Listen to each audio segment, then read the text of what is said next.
Double late. Okay, hello everyone. Hopefully you can see me. And yeah. Um yeah, hopefully you can see me.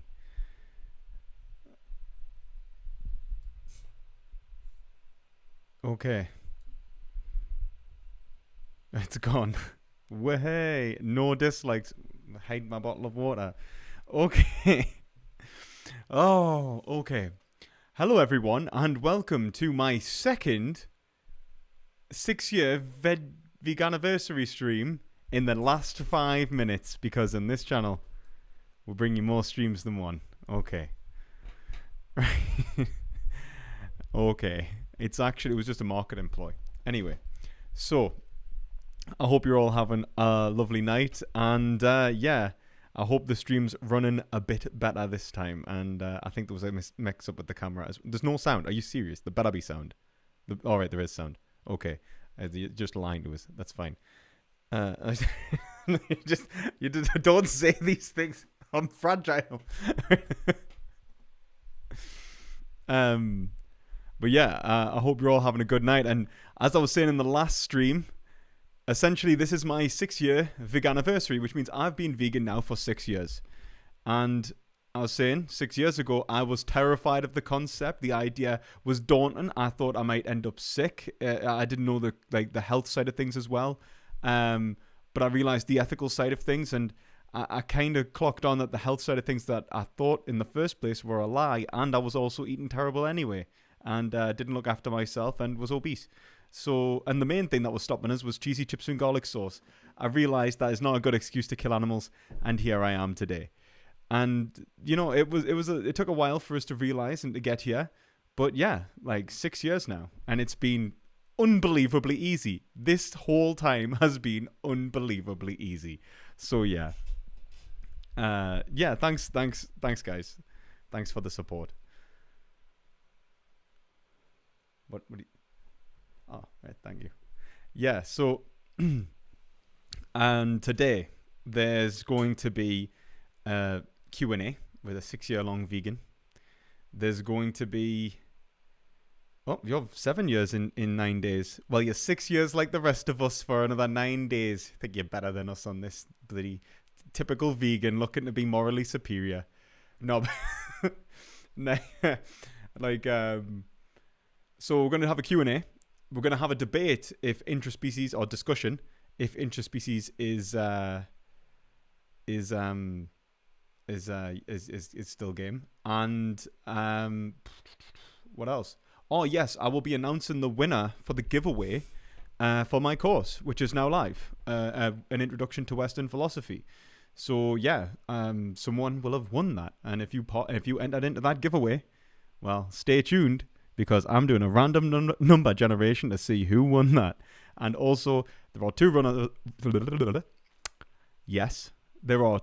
prizes: Philosophy of the Classic Readings and Alistair McIntyre's After Virtue. And the only Philosophy of the Classic Readings I can find at the minute, bar my own, is £125. So let's hope no one wins it. Right, so interspecies, are you still wanting a discussion? Definitely not a debate. You filthy subjectivist. Definitely not a debate. In 9 days I'll be better than you. How do you join the stream though? It depends. Do you want to be a face? Do you want to be a voice? And do you have Discord?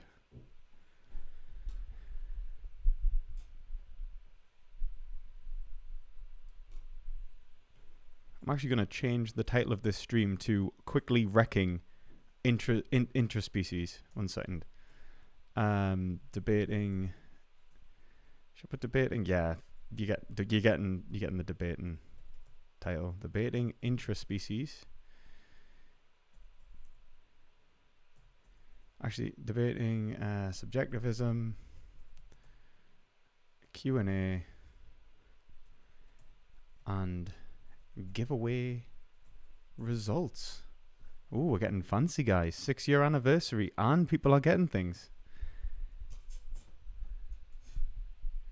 It is a debate, interspecies.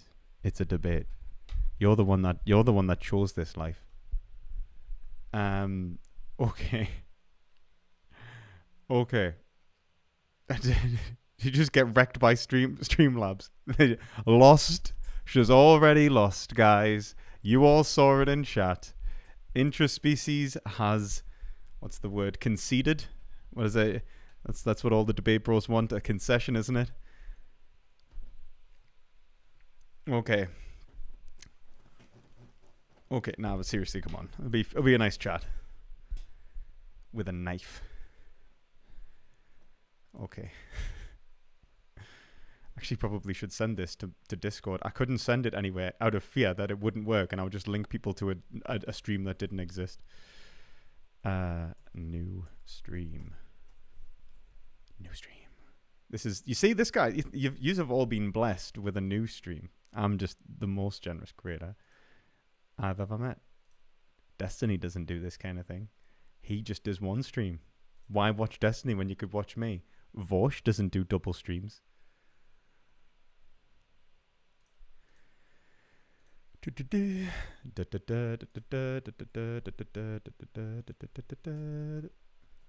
Sorry, I'm just getting ready for the inevitable battle that is about to ensue. New stream. Interspecies is evolving.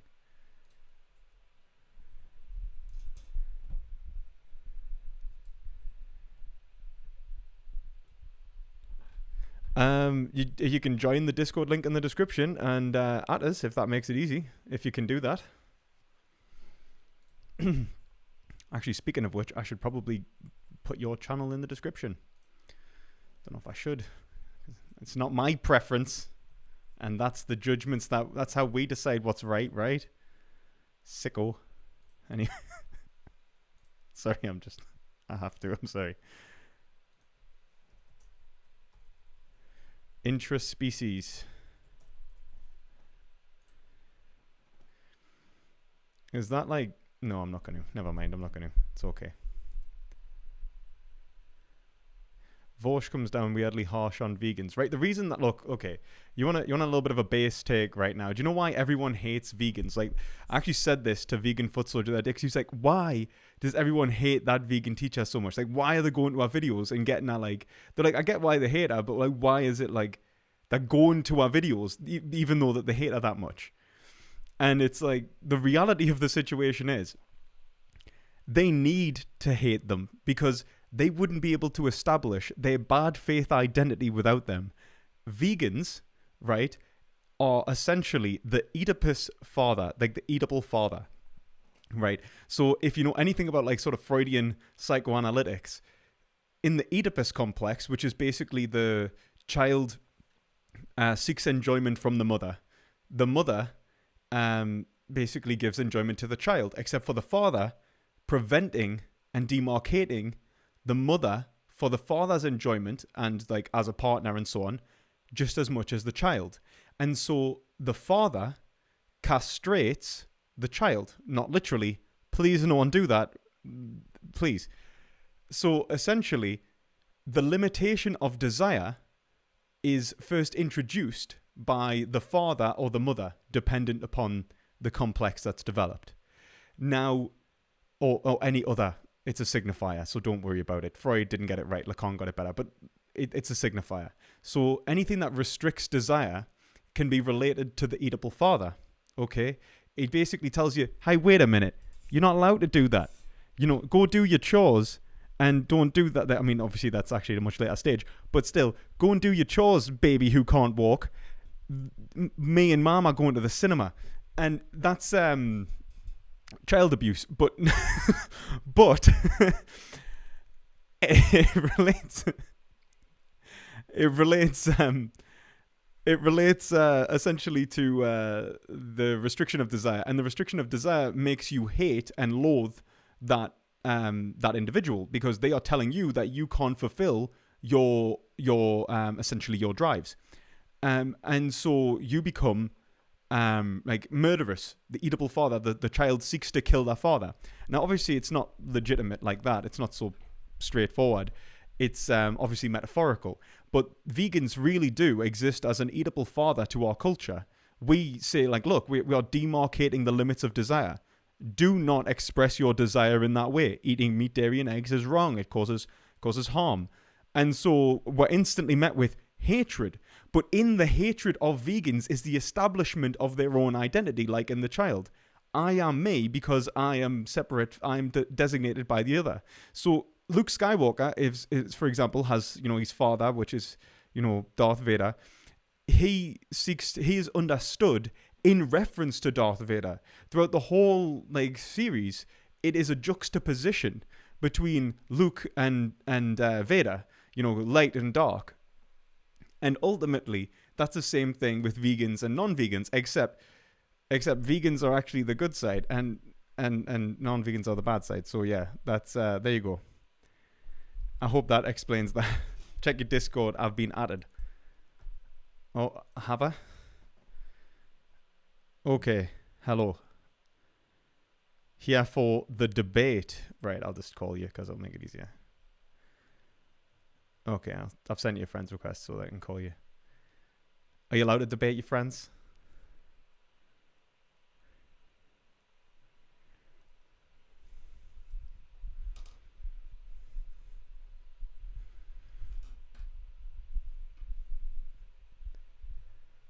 Okay.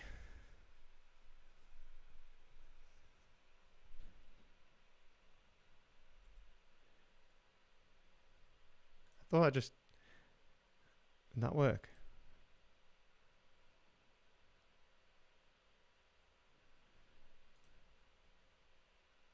Hello? Hello. Hello. How are you doing? I'm doing good. God, I'm sorry that took long to finish. No, I was like, what am I doing? No, it's cool. One second. I'm just gonna make sure that. Could you speak? Hello. Okay, that's too quiet. One second. Speak again. Hello. Okay, I'll just do it on the fly as I see fit. Okay, so are you ready for this debate? No. Right, when you said debate the first time, I thought that I missed something.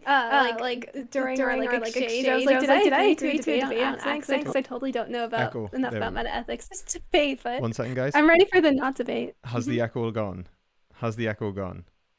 Oh. 1 second. Oh. Okay, right, speak. Hello, everybody. Is the echo good? Okay. I think it should be fixed, but the latency will obviously mean that 5 minutes from now. Yes, it's gone. Okay, there we go. Oh, it's gone? Okay, there we go. Right. Okay, sorry, you were saying. Oh yeah, sorry. I was just saying, when you said that you were going to debate me the first time, I was worried that I missed something during our exchange where I accidentally agreed to a debate because I don't know about metaethics enough to debate. But oh right, yeah, okay, okay. So why if you don't know enough to debate, why have you got a position, man? So why subjectivist then? Actually, before I put words in your mouth, what is your metaethical position? Oh, well, yeah, I would consider myself a subjectivist just based on the information I have. Okay, that's fair enough. And what do you take subjectivist to mean? Just that morals tend to be an expression of our preferences. Okay, right. Okay, that's fair. That's like a...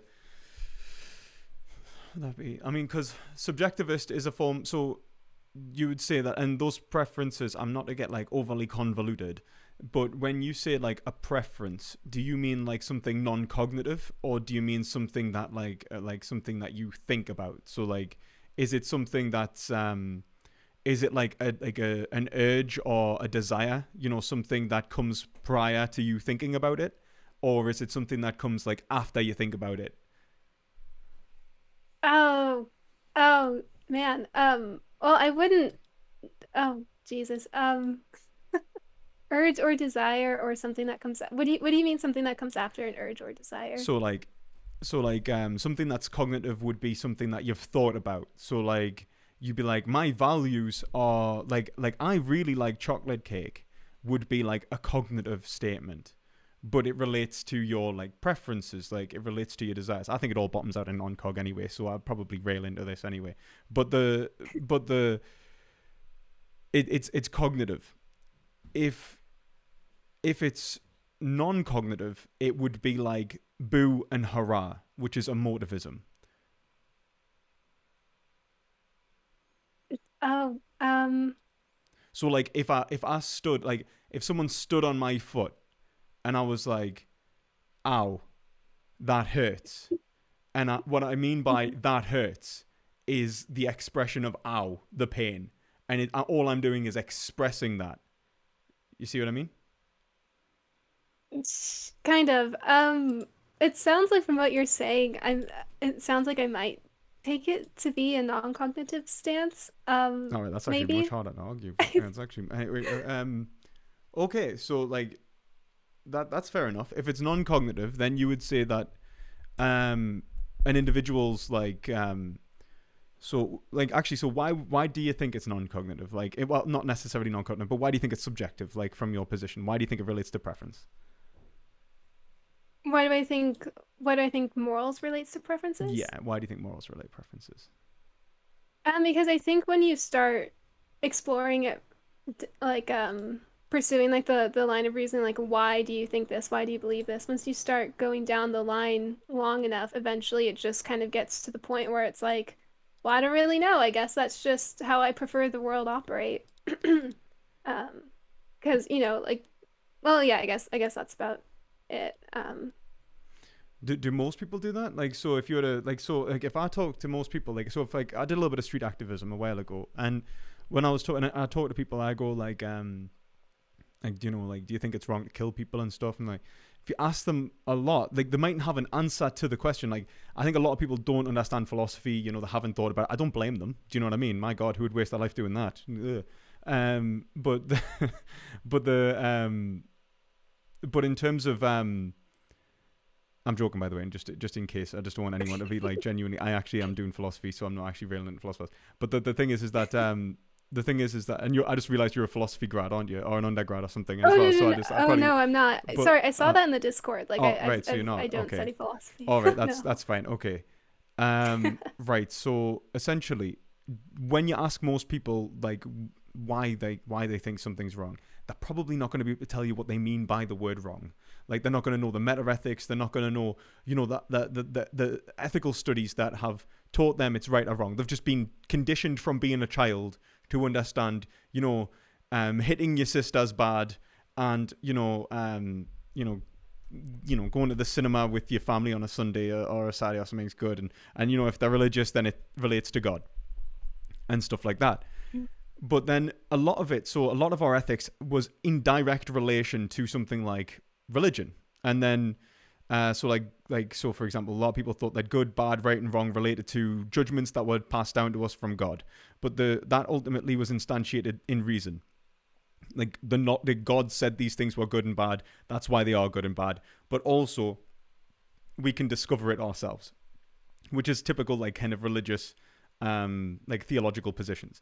So if you go to like a religious person on the street and they're a Christian, you go, why is something good or bad? They're going to come out and go, because God, right? And that's a common one I come into contact with. Then like the more secular position is a lot of the time they just go, I don't know. I very rarely hear people say, because that's how I feel.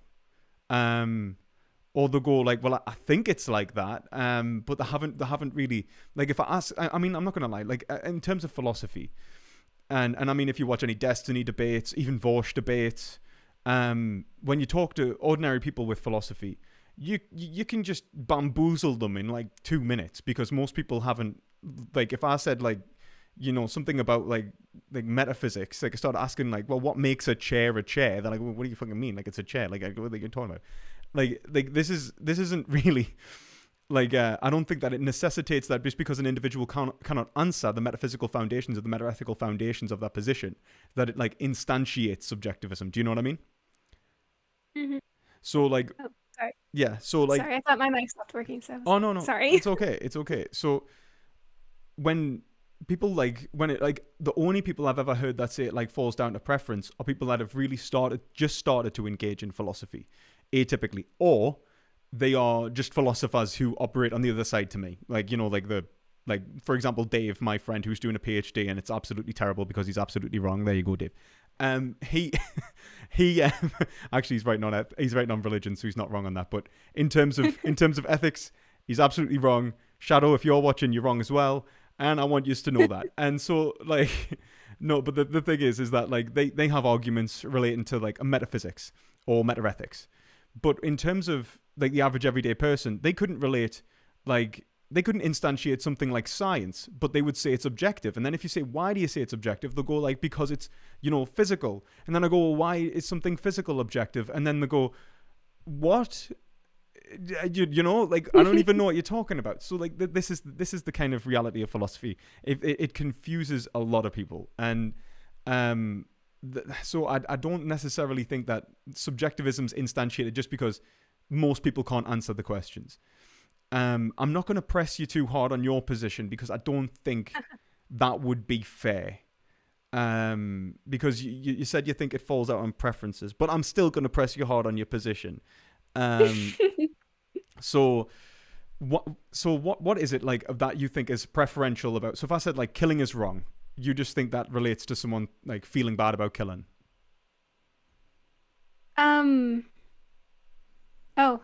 Oh, I hear myself echoing again. Are you really? Yeah, I don't know if it's happening in the stream too. I don't think it is. Is it? Anyone let me know if just talk, and if it echoes, well, that's their problem, No, come on, but Sure. So sorry, could you repeat the question again? I got distracted. In terms of like something like killing is wrong. So if someone was to say killing is wrong, you think that just means that someone doesn't like killing? I would say that is maybe just a little bit more. I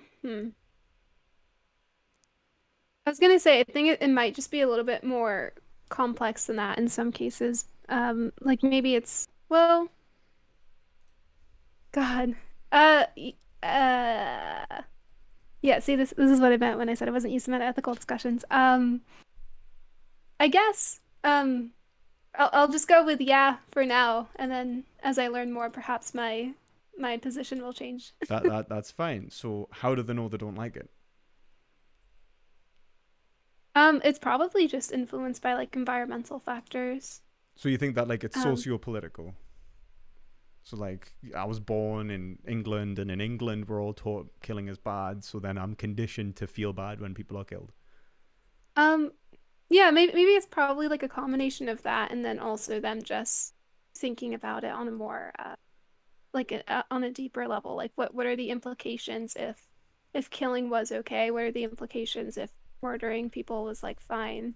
And then like they also consider the consequences and what they feel about like those consequences happening. Right. So okay. So with the implications, like what implications do you think people are considering? Well, for one, like if killing was generally viewed as like totally fine, like murder, then there could also be the instance of like their safety being at risk and the safety of other people being at risk. Ellie said you did this to her too, and it was pain. I'm pretty sure most people feel pain when I during my streams. It's totally normal. So you would think that it would like make people unsafe. They would be worried about themselves. Like when you're going out in the street, it creates a norm where people can kill each other. That's a bit like messed up. I'm going to be scared for myself. Is that what you mean? Yeah, I would say that because if we're talking about just generally maybe what other people think, then I think that's part of it. What about you? I mean, like what do you think? So Okay. like if I was to say like I'm assuming, do you like killing people? No. No. So why don't you like killing people?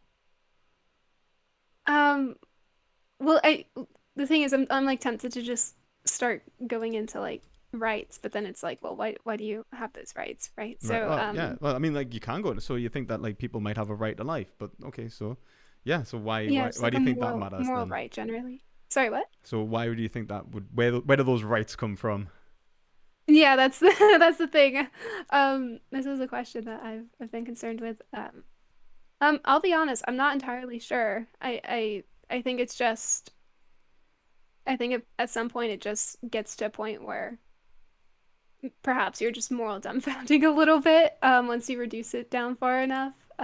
See, I think that just because people don't have like, so there can be reasons for things that people don't understand. So, if I didn't understand the physics of a car crash, but I understood that, seatbelts work and save my life, I can see the value in them.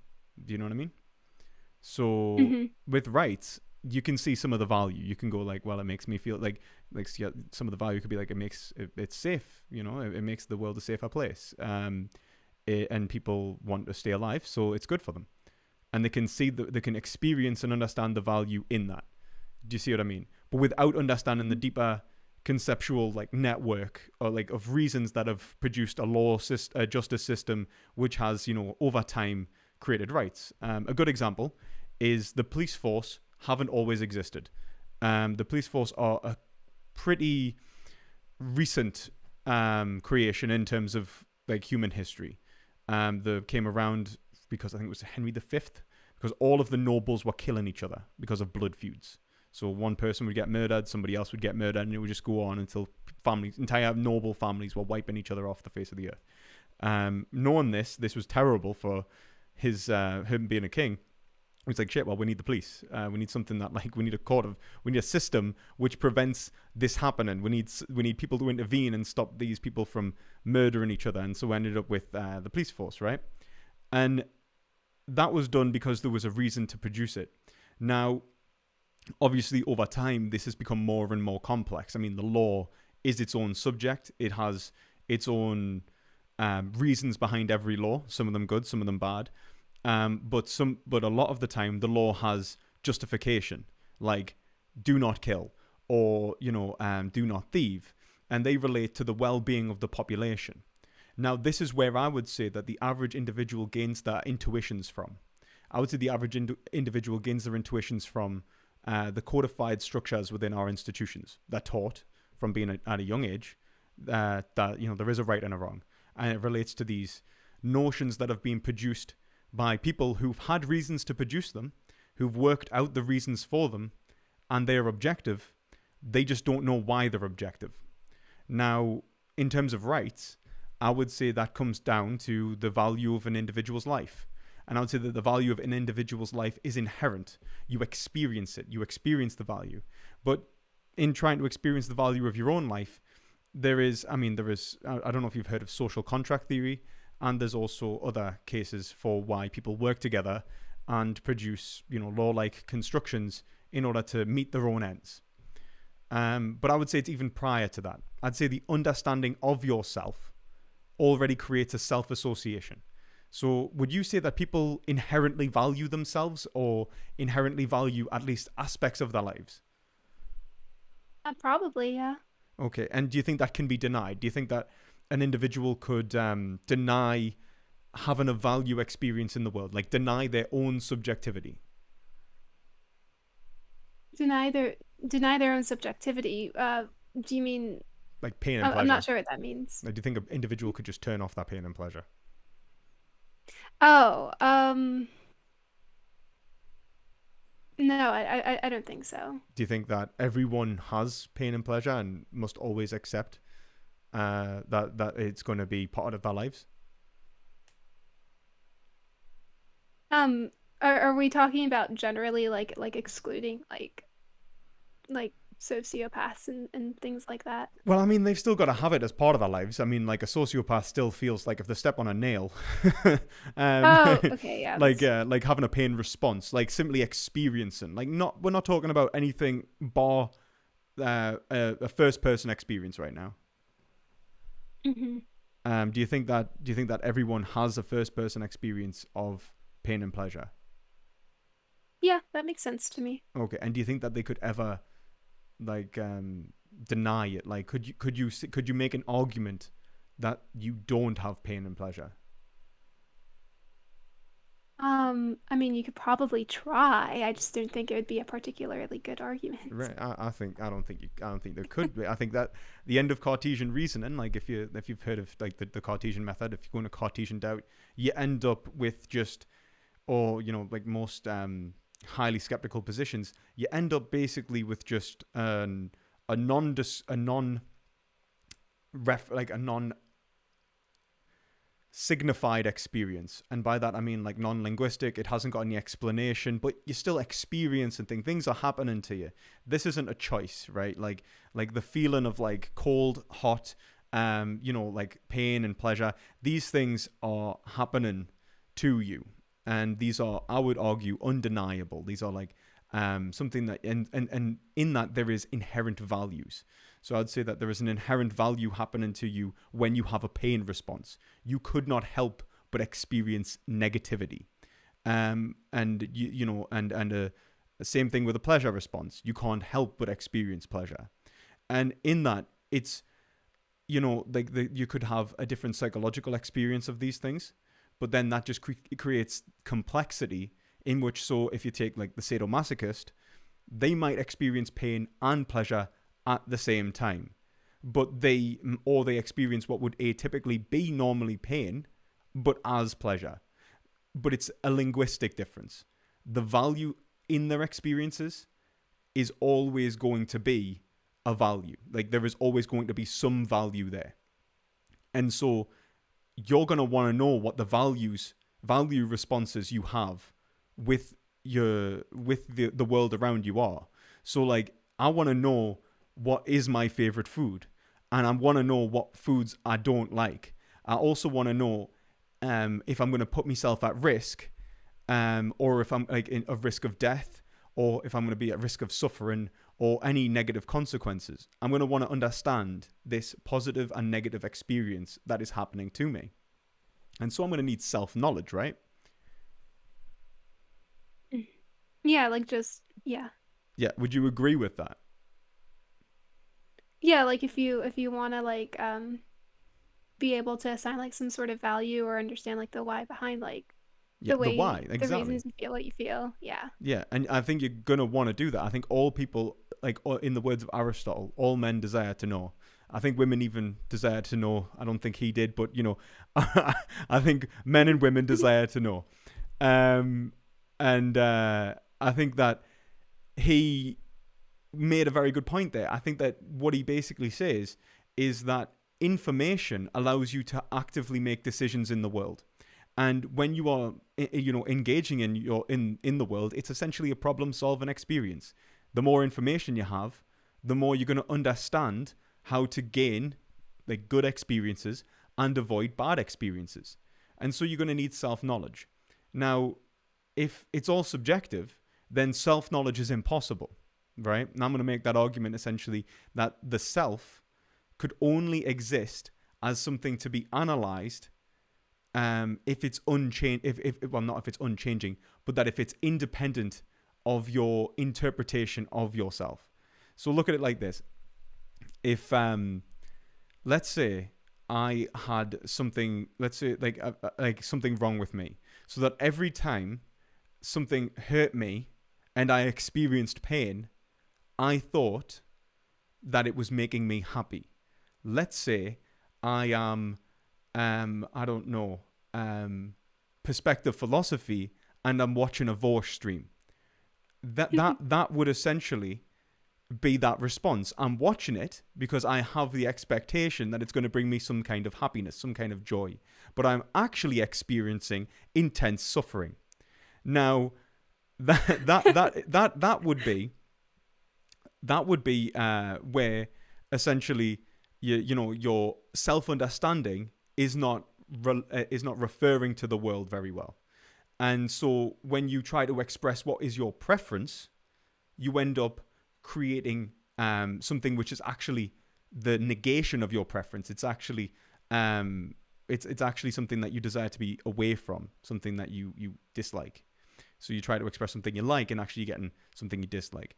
Now, if you would you say that if it all comes down to preferences, would I be doing the right thing by myself if I was to, watch the Vorsh stream and cause myself intense suffering?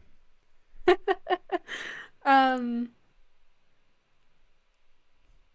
could you repeat the question one more time? So I think Thanks. I'm doing something that's good for me, but in reality, I'm doing something which, if I understood, I would understand to be bad for me, because what I refer good and bad to are these non-cognitive experiences, this good and bad, pain and pleasure response. Mm-hmm. Do you think that if let's say I put my hand on, like, what is it Sam Harris says, hand on a hot stove, I put my hand on a hot stove and it burns us, but then I'm like, oh, actually, that felt really nice. Now I was actually in extreme agony, but I'm just very confused. I'm deranged, or like something is not clicking right in my head, and I am psychologically mistaken, but physically I'm having a very bad time where I would evaluate it as bad. Now, this is a very simple example in ethics, obviously, but would you say that I would be doing the right thing in burning myself if it's causing me pain? So you're experiencing physical pain, but psychologically you're like your evaluation of it is good? Is that what you're saying? Well, it's like I think I'm experiencing physical happiness, like, or at least I did, Oh, or I okay. can't remember the pain, or something like that. And the question was whether wait, sorry. I'm It's sorry. cool. I It's swear I cool. swear I'm It's trying to I'll follow. try and I'll try and make it a bit simpler. So, like, when I okay, like, so let's say I was to, um I don't know, like, get a visa, guys, and get some vegan cheesy chips and garlic sauce. Why would you say I'd be doing that? Because it's my preference. What I'm really asking is, why do I do my preferences? Why do you what? Like, why do I try and fulfill my preferences? Oh, okay. Um, probably just because it makes you feel good, and we tend to like to do things that make us feel good. Okay, so if my preference made me feel bad, then should I fulfill it? Um, I guess it depends on what the preference is. Like if you have like a preference to like murder a bunch of people or like skin a bunch of babies alive, Mm-hmm. then I think probably not. Okay, so um, like, but I mean, let's just make it like make it a little bit simpler. Let's say my preference was, I don't know, man. Let's say I really wanted something like, I'm trying to think. I'm trying to think of something that, like, people genuine. Let's say smoking or something. Let's say my preference was to smoke, and I think it's gonna make me feel good. But every time I smoke, I regret it. I feel pain. Would Mhm. you say that I was doing the right thing? Um, I'm not sure that it would necessarily be right or wrong. That seems like it would be kind of uh like morally neutral to me. Morally neutral. Morally Hmm. neutral. So when you say something's morally neutral, what do you mean by that? As in, like, it would, like, something is only moral at the point of preference, you would say? Is it like, just like, as soon as, like, you have a preference, that's what makes it moral? Hmm. So it's like, I'm gonna ask, like, what you think you're doing when you act in the world. So, like, when you try and express your preferences, is there an underlying reason, or is it just, that's just what people do? When you act in the world and you're expressing your preferences, you're asking if there's like an underlying reason behind doing that. Yeah, like, so, like, when people just, when they try to, yeah, like, any desire, when people do any desire, is there an underlying reason? Um, yeah, probably. I probably just I hope I'm not I hope I'm not going in circles if I say this. I apologize if I am, but I No, probably no, no. just say again that it just has to do with like wanting to fulfill or fulfilling desires makes you feel good and we like to feel good. I agree. and because you're like, that is the positive value. I would say like the value, like the foundation of all these like our conceptions of preferences. The reason that we choose to endorse any desire would be to feel good, or to create some sort of, or like at least at some sort of foundational level. That's what it kind of relates to. And when we do this, do you think that we pick and choose what makes us feel good, or do you think that it's part and parcel to like what we are? So like, for example, humans, can we choose to feel good by setting ourselves on fire? Probably not. Probably not. I would agree. So I think that there is the value response that you would understand to be true in and of itself. Like you go, look, this experience is bad. This hurts. This is negative inherently. Hitting my hand with a hammer, it's ow. Like I'm not going to be able to feel good from that. And through self-knowledge, I can understand that. I can go, look, this value response is essentially a negative one. Now, if I'm only trying to fulfill my interests, then I'm an egoist, right?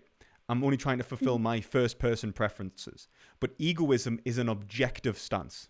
So egoism, although most people don't understand this, is actually an understanding of yourself as being separate from your desires. So like, you try and evaluate which desire to endorse. Like, am I going to go exercise, or am I going to go eat a chocolate cake?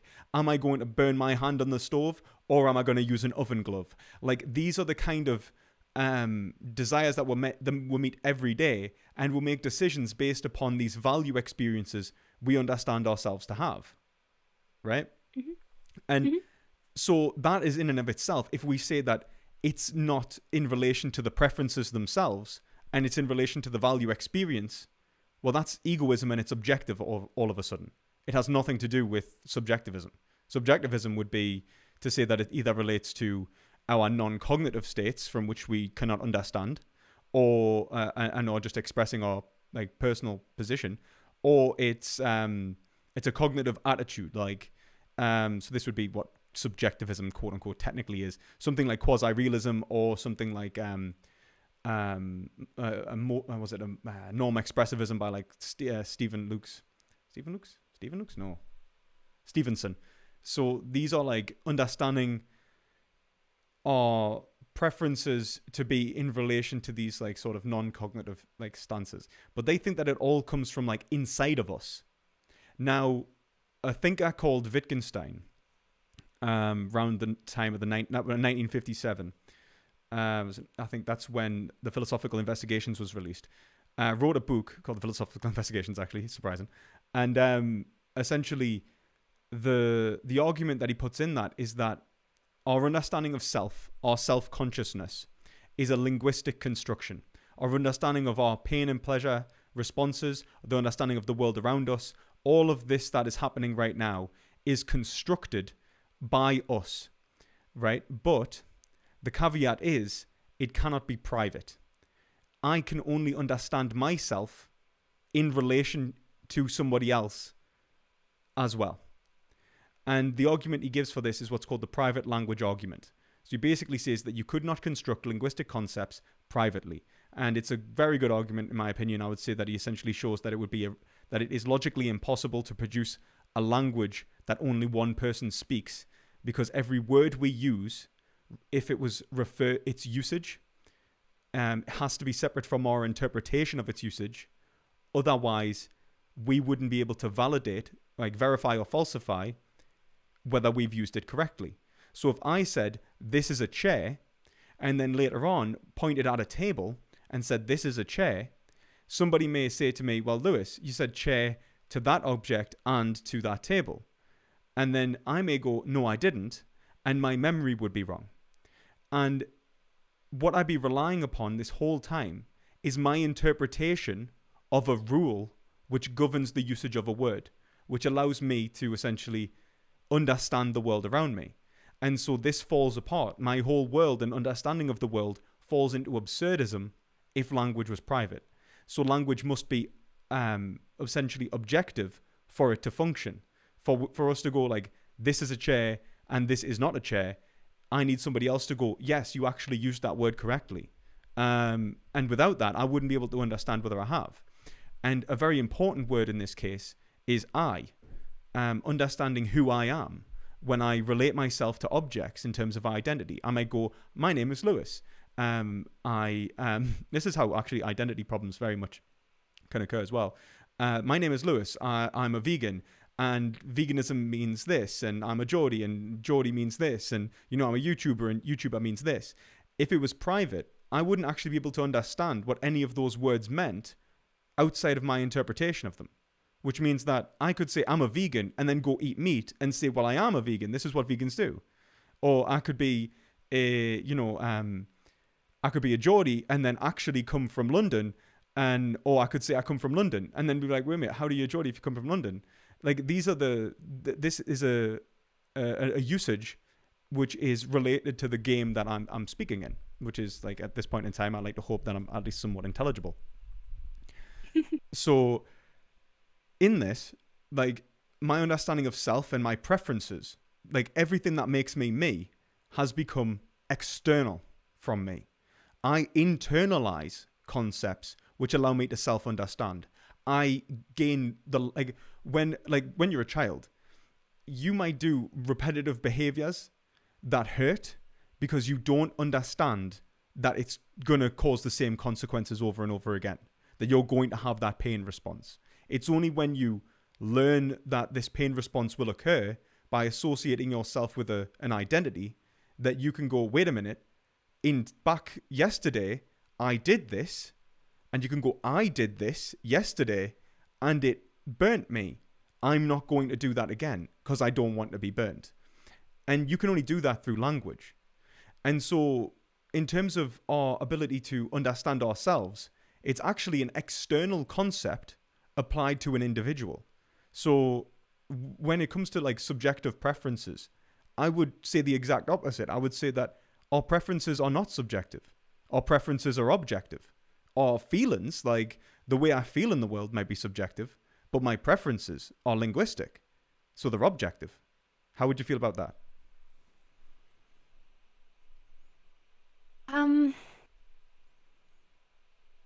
Okay, so our feelings are subjective and our preferences are objective, is what you're arguing. Mm-hmm.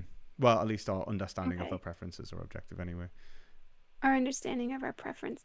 Okay, our understanding of our preferences are objective because Language. inherently we assign like a value to them. Is that kind of what you're talking about? It's like we understand we assign words to objects, and in assigning words to objects and words to usage and experiences in life, like when we're to forms of life, as Wittgenstein says, like when I walk down the street, I understand I'm walking down the street, or I understand that I've burnt myself. When I use words come from a language, and language requires communication with multiple agents, and it's formed from multiple agents engaging with each other.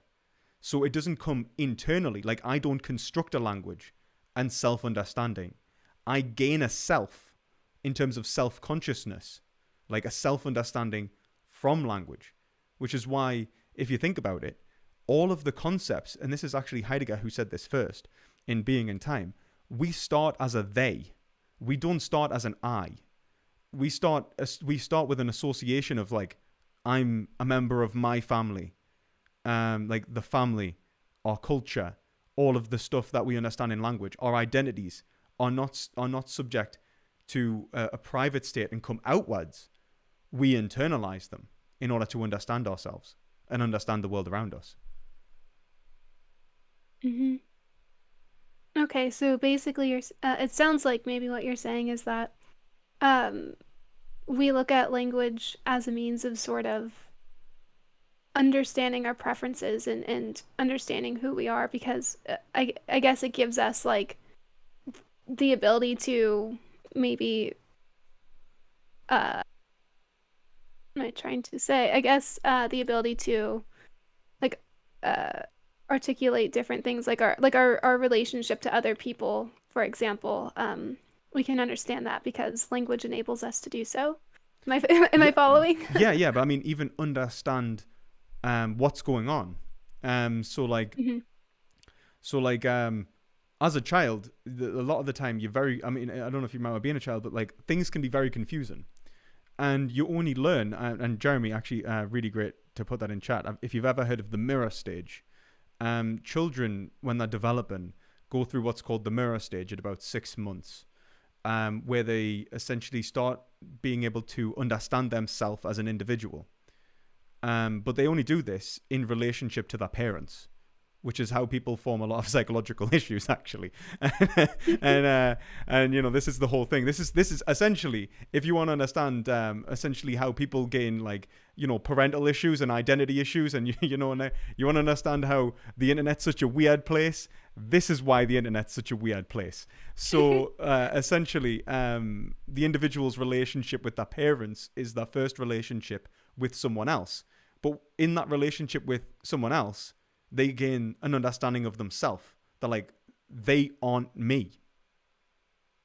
Because you experience reality as a child in its totality. You're not going to experience like individual things. It's all just happening to you. But when you experience like the face of your mother, and they do something you don't want them to do, they resist what you want them to do, you start realizing that that's not that they aren't you. Mhm. And then when you realize that allows you to understand yourself. Then you go, wait a minute, well, if they aren't me and that rock's not me, then we are living in a world.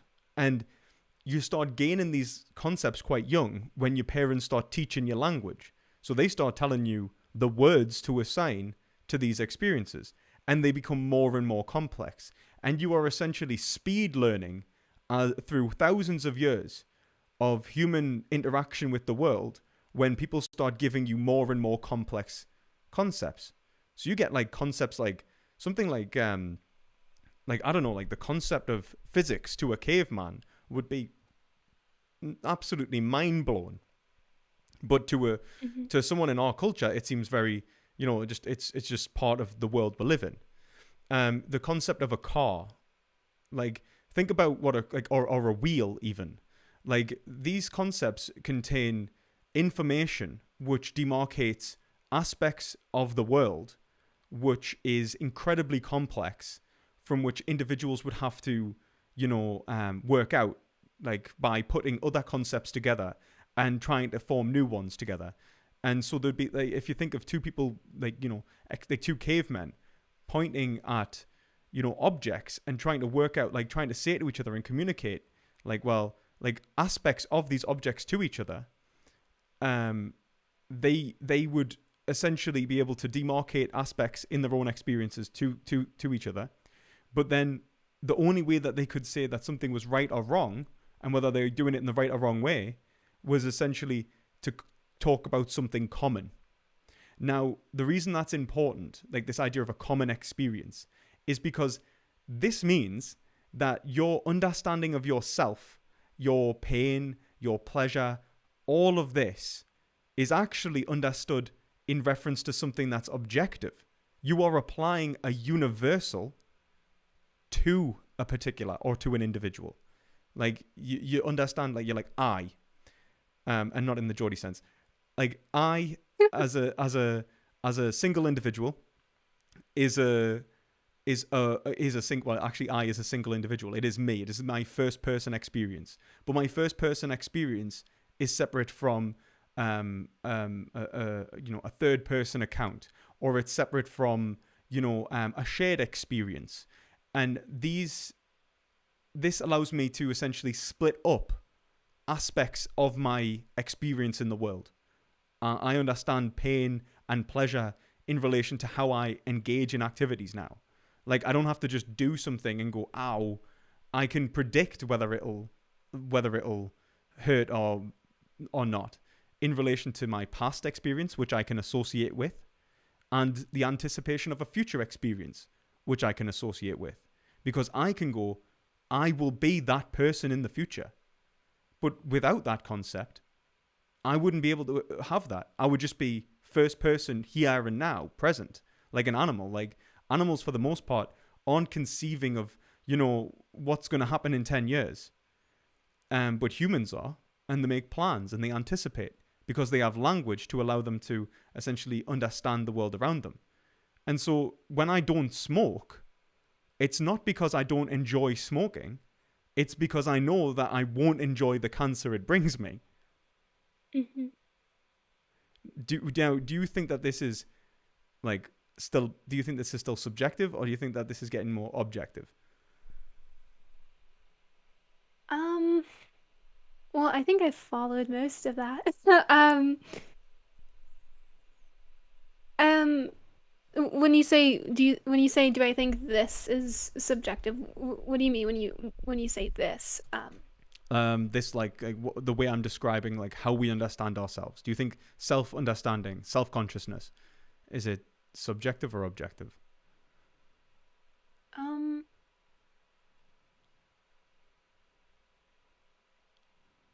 It's. I mean, at this point, I'm not inclined to definitely say subjective anymore, if that means anything. But That does mean something to us, to be honest, because I was half expecting to go like, I don't know what the hell's going on, Lewis.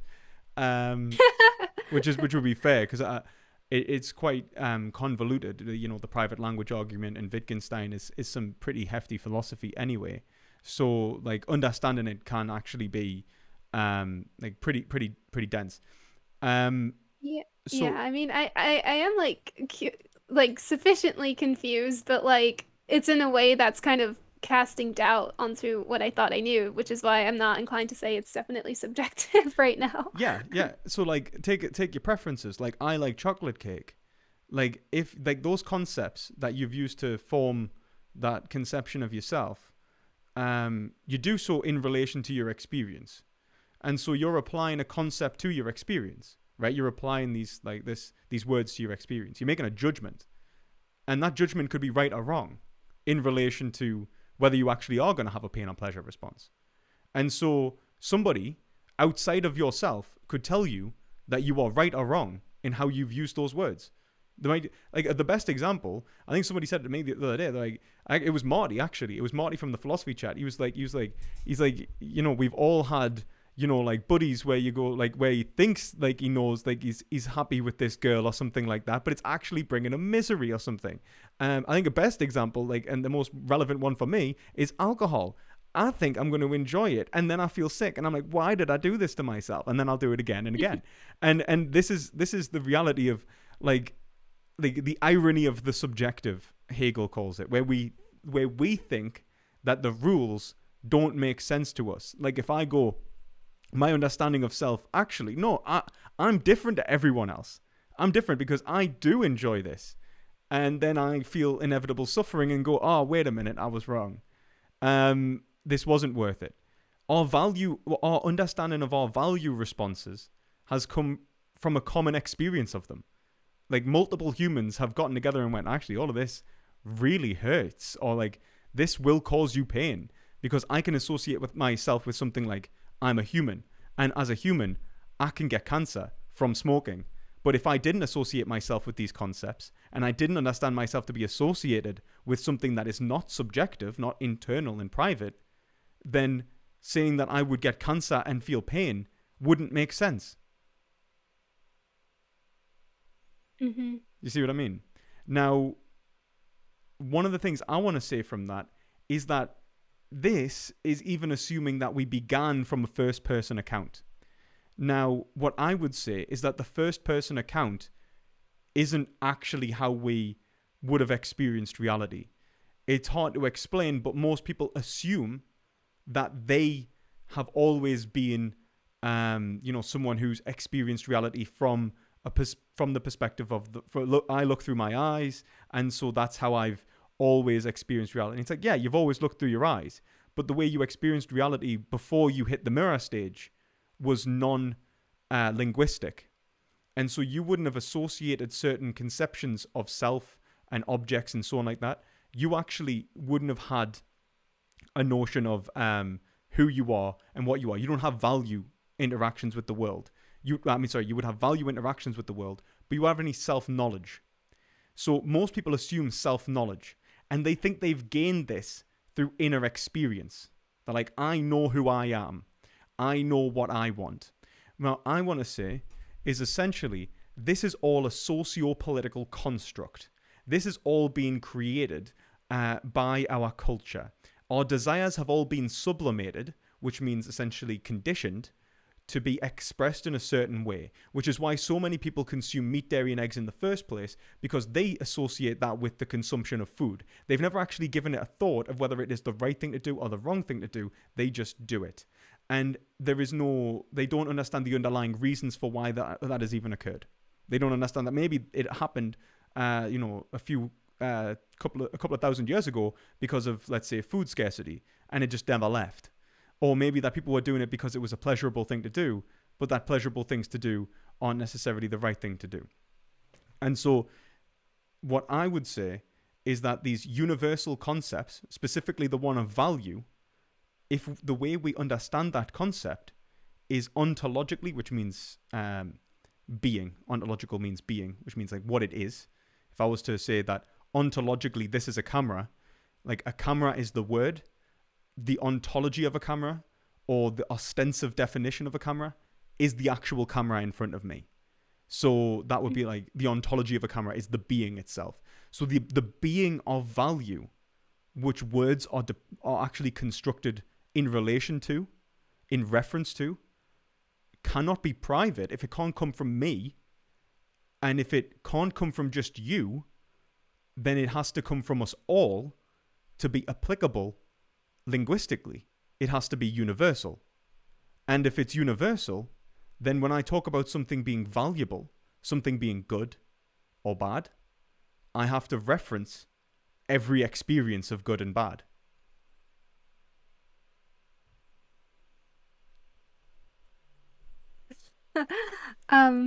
All right, I did my absolute best to follow that. Okay, so I don't even know what questions to ask. I'm so No, so it's okay. confused, to be Honestly, I don't even blame you. I think everyone feels confused when I do this. So, like, the reason I'm saying this is because essentially most people assume that preferences, like the what they think to be good and bad in relation. Like, I really like so for example, Jay Dyer, he's like, good is dependent upon God and it's my worldview. Okay, well, that's been a socio-political construct. And the reason that he has that socio-political construct in the first place is because of a value response from why we've entered into language. Language is a piece of equipment in order to try and, manifest our interests. And so we essentially find out that the foundations of those words, every reason he gives, is going to be a univocal experience. And that univocal experience happens in animals just as much as humans. It happens in, other humans just as much as myself. It happens in white people. It happens in black people. It happens in women. And each time we try and create an identity which is, more and more individualistic, and we try and express a, perhaps an egoistic understanding of good, or we try and express a tribalistic understanding of good. Well, it's not wrong to enslave people who aren't Roman. I'm sure the Romans thought when they enslaved people, and they actually enslaved Romans as well. So perhaps it was more class-based. And, in terms of sexism, men didn't necessarily think women had value. Black people didn't get given value by white people in slavery, and, other forms of slavery that have happened through history. The same things happened, when the Jews were enslaved in Egypt, or, when, bloody Vikings were coming over here and doing awful stuff as well, or whatever horrible, horrific thing happened in tribalism, when people were tribalistic and had a notion of themselves which thought nobody else matters but me. The reasons that they gave for their arguments were flawed, because all of those reasons applied to the people that they were attacking just as much as to themselves. Mm-hmm. So when I say, like, it's like I feel good, eating meat, and I can recognize that the animal feels bad. But then if I was to say, well, it doesn't matter what the animal feels, well, that doesn't make sense, because the word good is just as applicable to the animal as it is to me. And moreover, it has to be for it to even function. Because if I try and narrow it down more and more and try and make it private, where I'm like, it's good for me and me alone, the word no longer makes sense because I don't know whether I'm using the word correctly or not. This in philosophy is what's called, this is the Vickinsinian argument, and it relates to the embedding problem, which is was constructed by like Peter Geach, the Frege-Geach embedding problem, where you essentially say our preferences. If we were to say like I like eating chicken, I don't like eating chicken. They can both make sense depending on what the word like actually means. And if I say I've used the word like correctly at both times, it's absurd, but there is no reason it can't be the case in terms of me believing it's the case. And so if language was private, I wouldn't know whether I've used the word right or not. Mm-hmm. I hope that explains everything. You know. A little bit. Is there like is this like a? I'm trying to think of the question to ask here. Like I guess is this like a specific subject or topic of its own in philosophy that I could like Google and like read up on? Yeah, absolutely. Probably... So I can actually send you some stuff. So I mean, like, the problem is that because I'm so used to like, it's like I'm so out of touch now. 1 second. I think the embedding problem is on Stanford, but so in Stanford's Encyclopedia for Philosophy is perhaps one of the best places in the world for this stuff.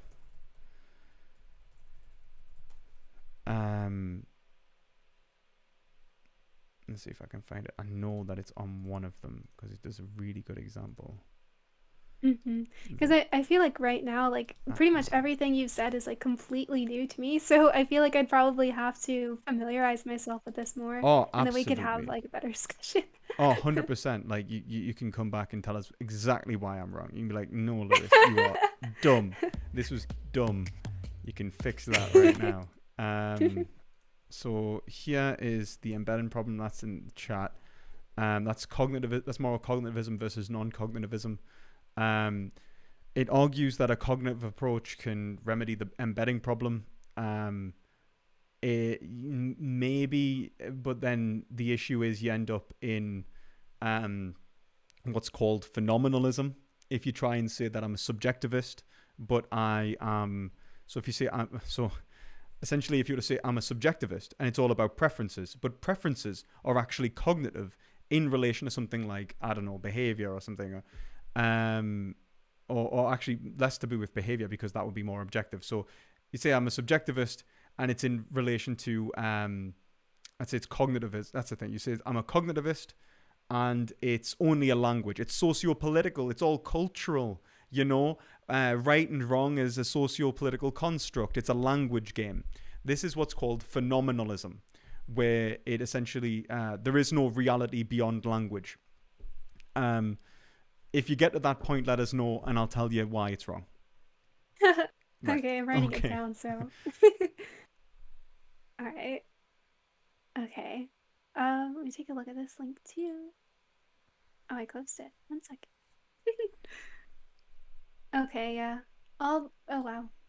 Okay, I'll do my best to get through it. I've been taking notes on philosophy and saving links that I want to read through. It seems like every time I do that, I realize that I know even less than I thought I did before. Yeah, well, that's the whole Socratic point, isn't it? Like, all I know is that I know nothing. You know, that's essentially what it's all about.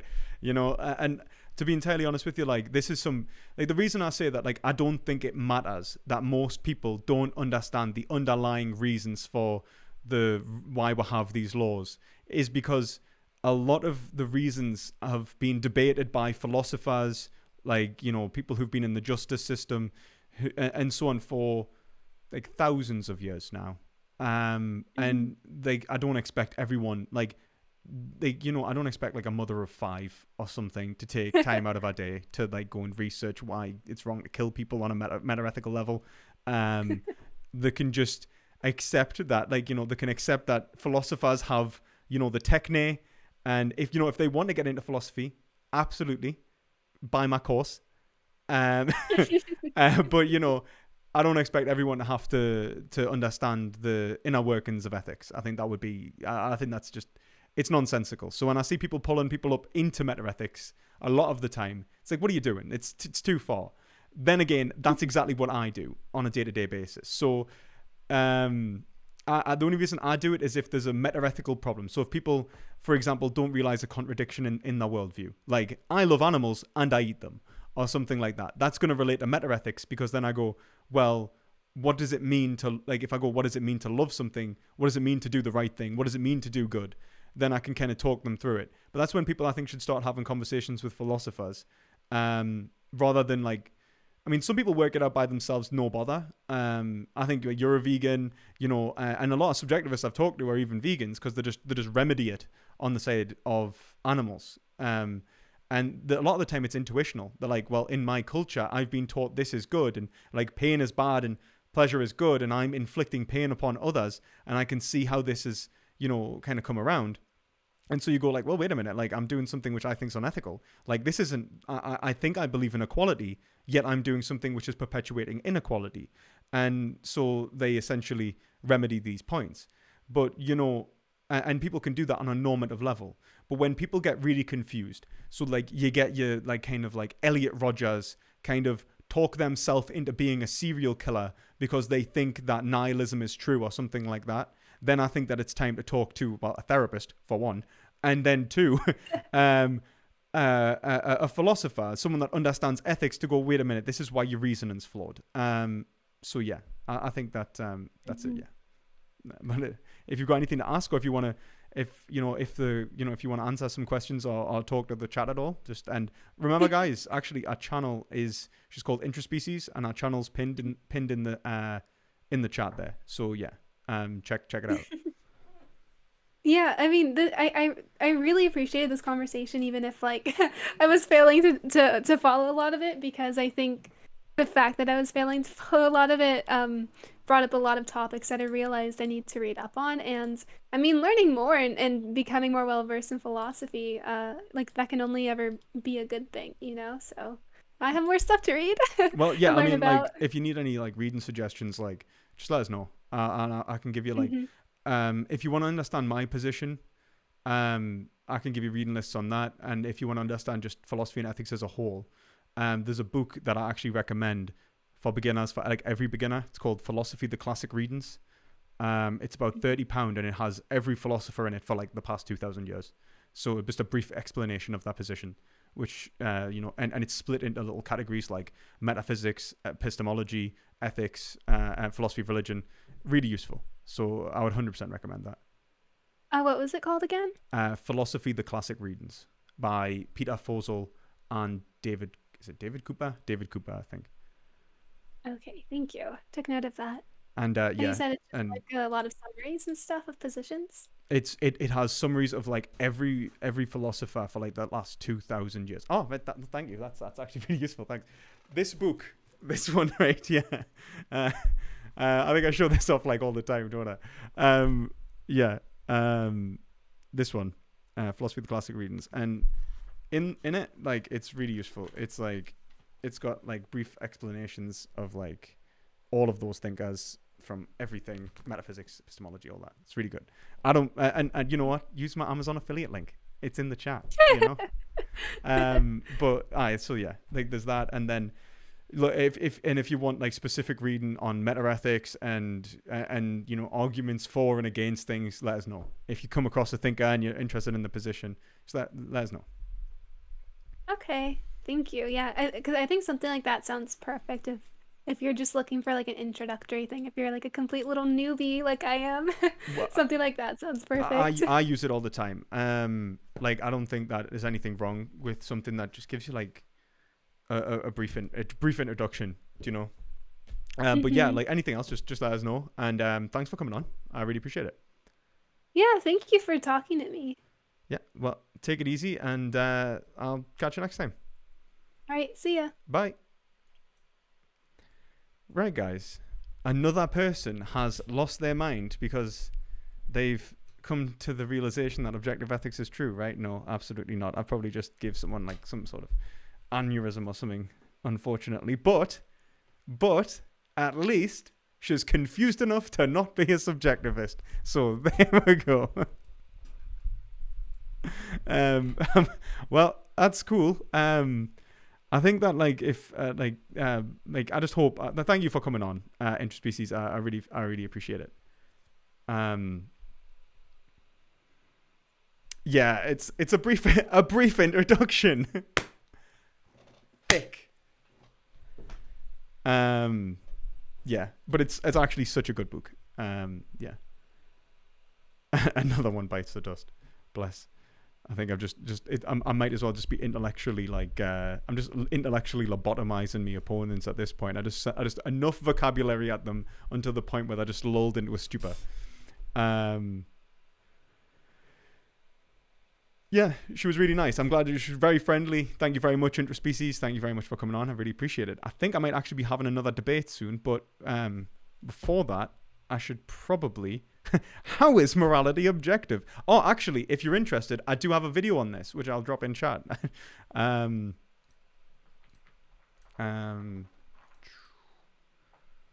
the hell is it? I would say I'd update it, but I'm not going to do that. I'm not going to do it. Just remake it. Unsend. There you go. Right, that's my video on objective ethics. So,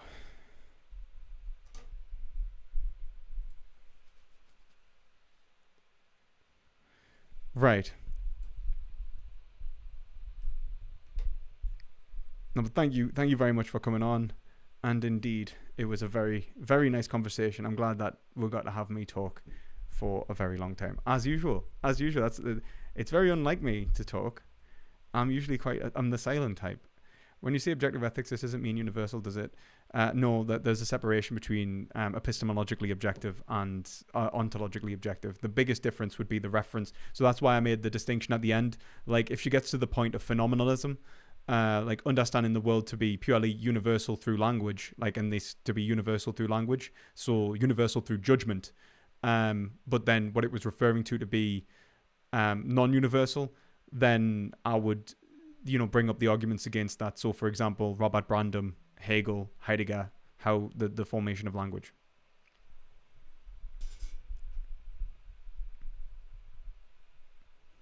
Yeah, very good faith. I do appreciate that. I do appreciate good faith, man. I really do appreciate that. And thank you very much, Vegan Gays for Modern. I really appreciate it. Thank you very much. I appreciate you all. I appreciate all of this. It's very nice. Right, so let's announce the winner of the course. It was Interspecies. Oh my god. Well, no, okay. I'm sorry. You didn't actually get. You're not allowed the course. Okay, 1 second.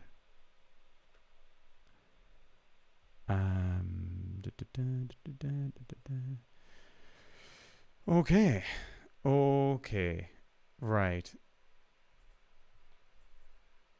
So it's from 2. So there have been 167 entries. My God, guys. Wow. 167 entries for a chance of winning the course. So random number generator to 167. Who's it going to be? Who is it going to be? Can I... 1 second.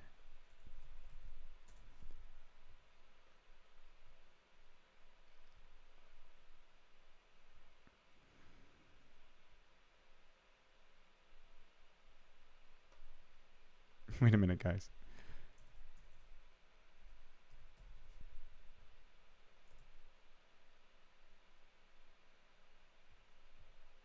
Okay.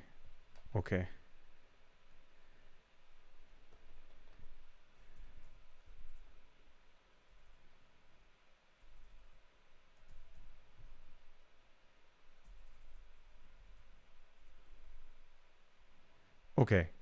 So, who's it going to be?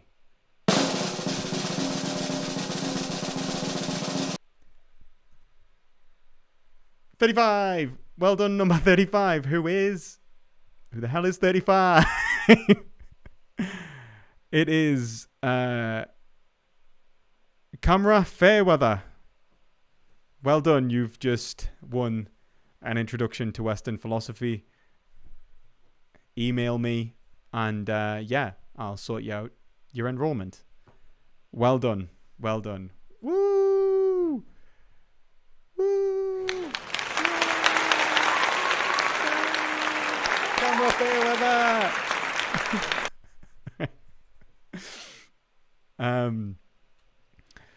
Okay, so Camera Fairweather. Now we have our runners-up. Who will win Philosophy the Classic Readings? Number 112! 112, who is... Tim Quigley! Well done, Tim Quigley! Well done. Well done. I knew it would be you, Tim. You did it. I'm proud. There we go, Tim. Okay, Tim, you've won Philosophy the Classic Readings. Well done. Okay. Let's hope I can find that for a cheaper price than £125, which it currently is on Amazon. So okay. Last time. Who's it going to be for Alistair McIntyre? I have no idea yet. 23! Woo! 23! Who's 23? So, number 23 was Ben Ross. Well done, Ben. Ben, you did it. There we go. You did it. So, Ben, you've just got Alistair McIntyre's After Virtue. So, there we go. So, thank you to everyone who signed up for the giveaway. I really appreciate it. So yeah, I will email all of the winners their prizes. So the ones I've got the email addresses of everyone who's involved. So the ones who have won, like Camera Fairweather, I will email you essentially to enroll you in the course. You'll just be automatically enrolled, and hopefully you enjoy the course. And to the winners of the physical objects, I'm going to need your addresses. So I'm going to email you. You can send me your address or a PO box or a collection point where I can send your books. And that's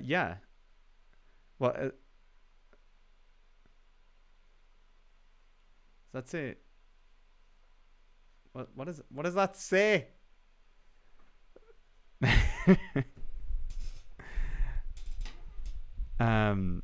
So yeah, thank you very much.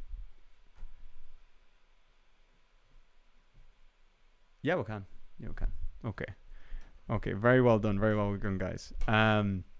Okay, so now we're gonna essentially just have a Q&A till the end of things, and that's essentially what we're gonna do.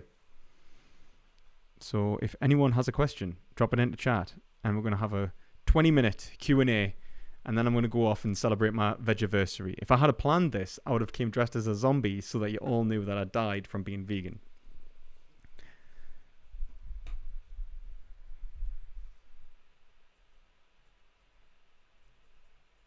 So if you have a question, drop it in the chat.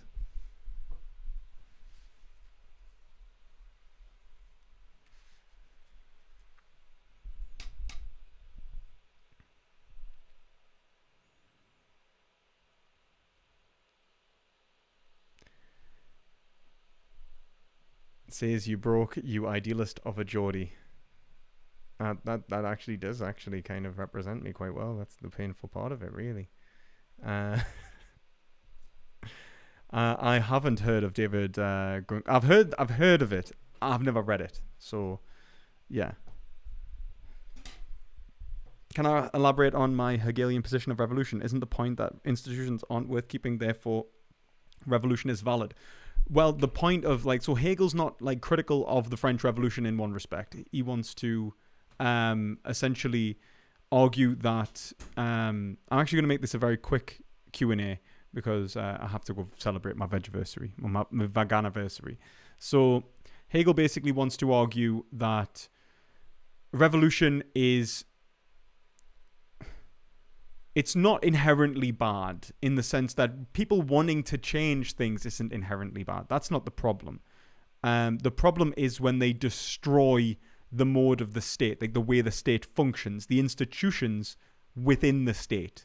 So when you, let's say you had a revolution like the French Revolution, which he references, people started killing people because they didn't understand the appropriate responses of how they should, engage with people trying to become leaders. They realized that that king was bad, but they didn't know how to establish democracy. And so what did they do? They killed a lot of people, and then Napoleon come around, and they had a dictatorship once again. There was no real political change. The problem with revolution is that it doesn't actually change anything. Reform is the only way to change something. Especially, you can have revolutionary reform. You can say that an institution, a single institution of society, is not working correctly, and that we need to change it in relation to the reasons it exists. So you could go look, the market exists to represent a fair trade. The trades in the market are not fair. Therefore, we need to change the way the market functions. Now, that's how I would say we'd get to something like market socialism.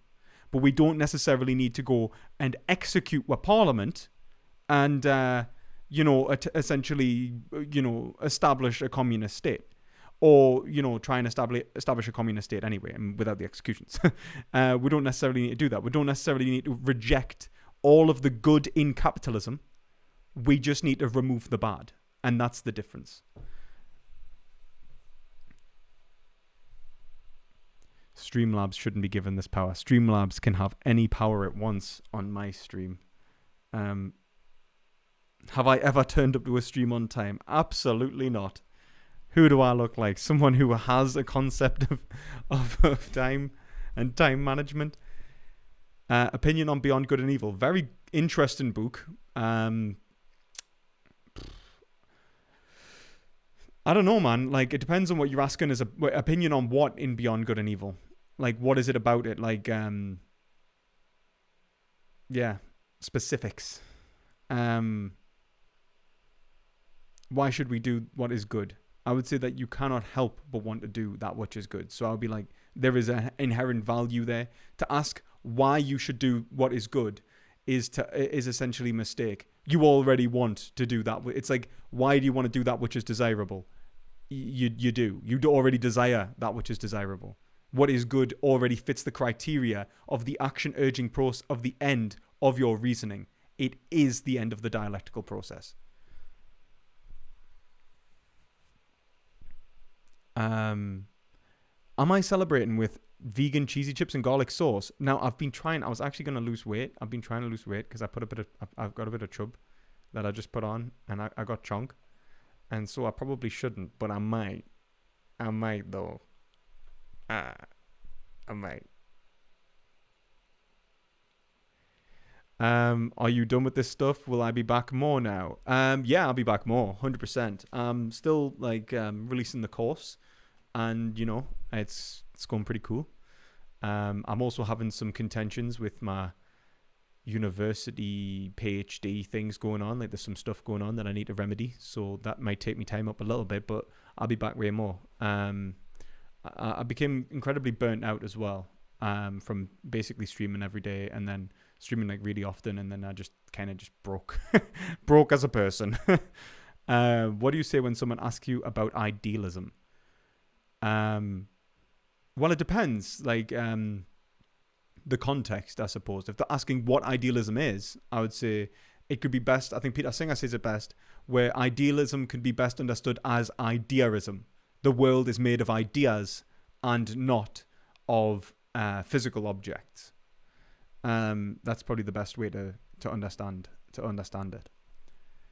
Can you elaborate a little bit more on idealism when you say you're an objectivist idealist? What do I mean? So idealism, the world is made of ideas. even our understanding of physical objects, is characteristically, if you read Kant, still constitutive of ideas. And he actually uses even terms like space and time are applied to reality and are not abstracted from it. Otherwise, we wouldn't have any ability to navigate reality. We get this information with space and time already applied to it, and that is an a a priori concept, a ability to understand, I don't want to say habit of mind, because that's the Humean position. It is an idea applied to reality which allows us to navigate and understand reality, right? And it unifies reality through what he calls the unity of apperception, which is essentially the unity of the self. The point is that we exist in what's phenomenal then. A physical object contains an aspect of idea, of reason in it, and we'll never actually be able to engage with that physical object. And the point is that even if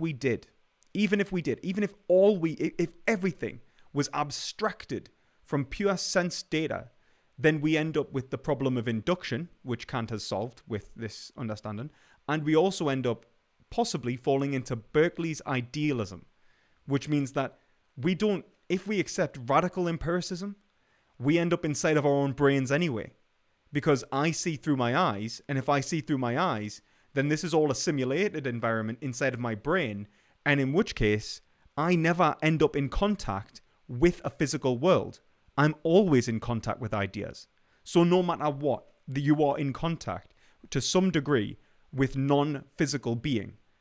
Being, what you experience, isn't physical. It never will be. Okay? And when you say an objective versus a subjective idealist. Now, Kant was a realist. He actually was he thought this was all in relation to physical objects. And he called himself a transcendental idealist, which means very little. But people who were inspired by this went usually two separate ways: subjective and objective idealism. So a subjective idealist would be I think is it someone like Schopenhauer, who understands the world in reference to the will inside of them. Okay, like the world is a construction of internally from me, and Nietzsche, I think, and so on, was inspired by this. And then you've got objective idealism. This is someone like Hegel, where he says, well, actually, our understanding of this internal world in the first place is in relation to how for us to even have an internal-external difference is a conceptual endeavor. And these concepts are built from relationships with other individuals and with a common domain. And so it's objective. It relates to objects, me, you, engaging in this common domain. And that's the difference between subjective and objective idealism. Subjective idealism, the world is constructed by an individual's experience of it. It's internal, it's private. Objective idealism, it's constructed of our common experience of it. But it always relates to an idea. So these ideas are either constructed mutually in relation to objects, or subjectively, privately, in relation to ourselves. So yeah, I hope that explains that.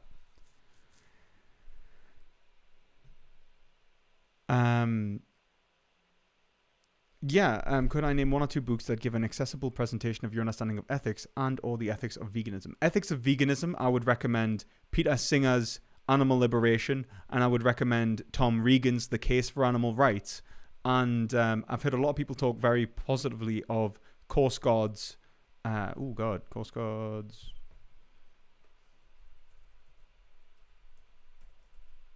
what's it called? Oh my god, Christine Coast Guard. Fellow Creatures. In terms of my understanding of ethics, I would recommend After Virtue by Alistair McIntyre. I would recommend a very short introduction to Hegel by Peter Singer. And I would recommend Plato's Gorgias as well. So yeah, hope that helps there.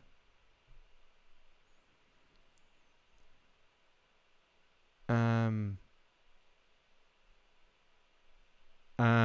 Debating Peter Coffin? No, he just backed out, man. I think it was Peter Coffin.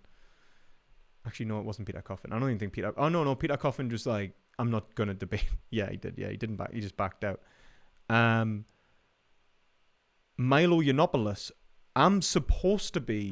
Milo was supposed to, like, he agreed to have a discussion with us, but privately on his show, which I was not going to be allowed to record, which I thought was a bit dodgy. So he would talk to us, but not publicly, only on his show. I asked him if he would come on mine, and I never got a response. So I could, I'll email him again, and I'll chase up on with the whole thing with Milo, but we'll see. We'll see, man.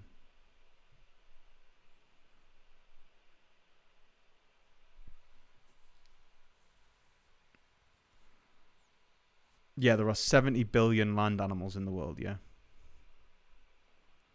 there's like 24 billion chickens. They're not fed by farmers, they're fed on conveyor belts. Half of it's, like, a lot of it's automated. 33% of the world's landmass is now contains animals. The 70% of farmland is used by animals. A massive amount of water. I can't remember how much water. Unbelievable. Yeah, I agree. I think he wanted a bit too much control over it, Milo. And I thought that was a bit weird. Well, Milo's now like ex-gay, which I was going to debate him on this whole gay conversion therapy thing and tell him why it's absolutely dumb. So yeah. The whole point is, right, I cannot metaphysically say that you could not change an individual's sexuality through social conditioning, through psychological analysis, and through all of this stuff. Maybe somehow you could sublimate their desires in such a way that you could essentially deconstruct them and then reconstruct them in a way that is not homosexual. It's theoretically possible. However, why the fuck would we do that? Why would we risk someone's psychological well-being like that, where we have to break down all of these sublimated desires, force them into an existential crisis, and with the hopes that we construct them in a way that expresses their desires slightly differently, like that has no ethical foundation? Why would we do that? So yeah, Peter uses they them. Okay, that's fair enough. I'll remember that when I referred to them. I don't know if you can change sexuality. I think it's a socio-political construct. I think most of us have associated with for a long time. I think that maybe through like a considerable amount of like deconstruction, you can pretty much destroy an individual's identity and then reform them. But I mean, like, that's not necessarily a good thing. Like, that's a bad thing. Like, even if it, like, I don't believe in gay conversion therapy. I think that's dumb. And I think the way that they go about it, especially, is dumb, and it's abusive, and it harms people, and it's awful. The point of the matter is that even if you could do it, why would we? You know, like, there's nothing wrong with if someone likes like one gender and someone likes another. I don't care. I really do not care. Am I more fond of Zizek or Chomsky on politics? You might as well just cut us in half with that one. Honestly, I think Chomsky has more pragmatic and conceptual point of view where he's like, look, do this, and you understand what he means to do. You understand, you understand like how it works. Like, he actually expresses like what to do. Well, Zizek, he's like, kind of like, why are we doing anything? Like, what is the reason that you are going to act? And he basically points out that before we can act, we need to deconstruct our notion of self in our society. So although I love Chomsky's pragmatics, I prefer Zizek's ideological deconstruction. Yeah, so yeah. Akami, I will talk another time just because I'm going to go and enjoy the night in a second. So, yeah, if that's okay.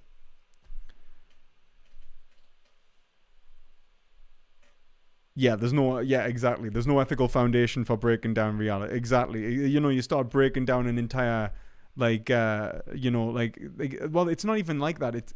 It's like you could, if someone was like a serial killer or something, like if someone had been conditioned as a child to understand that desires to be expressed through acts of murder, 100% give those people like deconstructive therapy. We're gonna like try and fix you because you are broke as shit. I get that. I do not get why you see someone who is wearing a rainbow flag and so would essentially torture them to try and make them change their behavior. It's like, take the rainbow flag off or we'll murder you. It's like, whoa, man, this is unnecessary. You are causing harm. They are not. You're the bad person. They are not. That's essentially my take on it. I think it's absolutely barbaric. It is absolutely devoid of any value. It is sick. Do include language comprehension in pre-language because that's supposed to develop very early. Well, I would say that language comprehension, like in terms of language comprehension, I would say that what we first comprehend language as is a piece of equipment, something to essentially allow us to facilitate an action-urging process and a drive that is already occurring within us. But in that, it allows us to analyze those drives themselves. It basically creates like a looping problem, a loop in consciousness where we start developing our own self-consciousness, which changes the way our consciousness works. And so we start developing and changing the way in which we actually structure our thinking, which is how we develop notions of self and identities and, complex psychologies and stuff.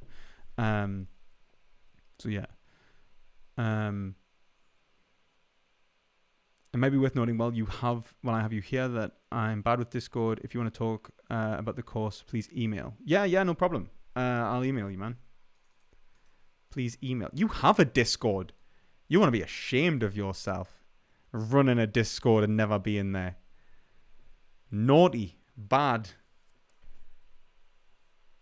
YouTuber Tom Rabbit has a video online of a Discord chat with Chomsky. He's asked a bit about stance on veganism, and yeah, it's pragmatically based. Yeah, like Chomsky doesn't approach anything in a non-Anglo-American tradition. He sees the Continentals as like token nonsense a lot of the time. And so like that's my main hang up on Chomsky. But on anarchism, really good book.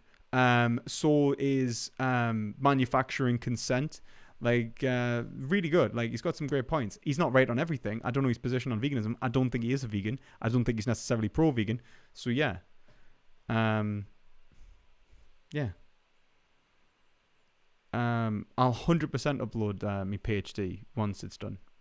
Yeah, absolutely.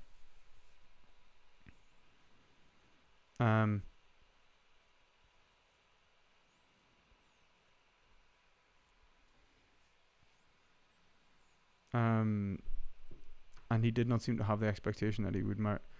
Did not seem to have the expectation. So that does what?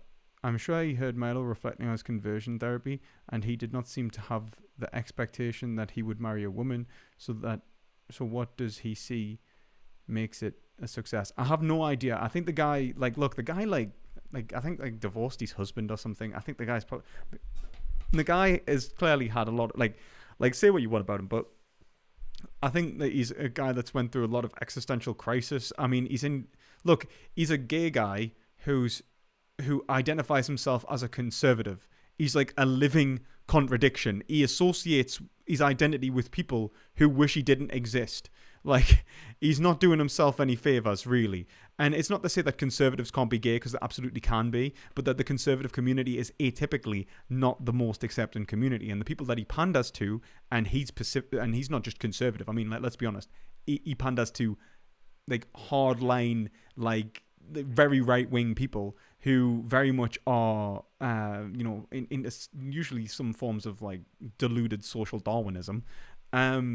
Then, like, let's be honest, like, it's unsurprising that he's fell into an existential crisis. Like, he's associated, like, he has conflicting desires. He wants to be gay. He wants to identify as being gay, but also wants to pander to people who want him to not be gay. So he's at an impasse, and he's trying to resolve this crisis within himself. And he's fell on the wrong side, really. He fell on a sword, really. Would be awesome to see my academic work. I wish I could hide it away forever. The simple fact that a farmer harvests crops, the soils are unstable for a period of time, that they have to move different area. They are already pushing the limits. Now, what? I have no idea what you're saying there, Trent. What's that?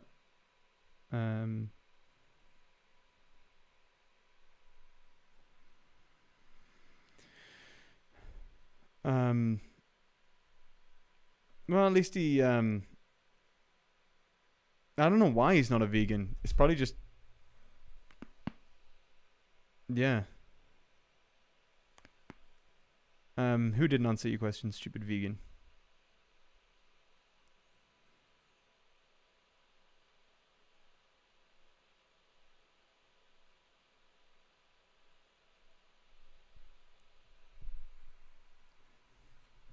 Google it, the evidence is there.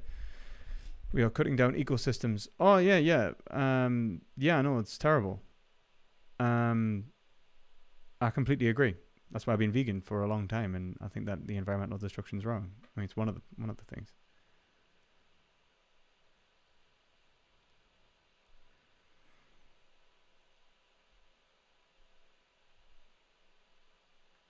I mean, environmental destruction is directly tied to animal agriculture. What's my stance of? You didn't. What didn't I answer? I'm sorry, stupid vegan. What didn't I answer? Just copy paste it if that helps. Dat neck. Oh no, I know it's gonna fall off eventually. It says this is 6 years vegan. You know, been like this since school.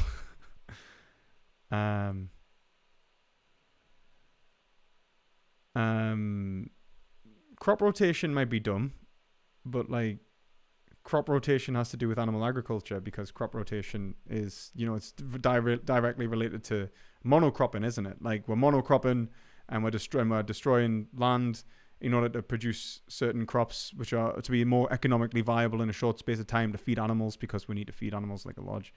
It's terrible. It's just to try and make cheap animal food, really. Yeah, we should try to engage with the land better, like permaculture, things like that. 100%. Actually, watch my conversation with Tomato. He knows a lot of stuff on that. So yeah.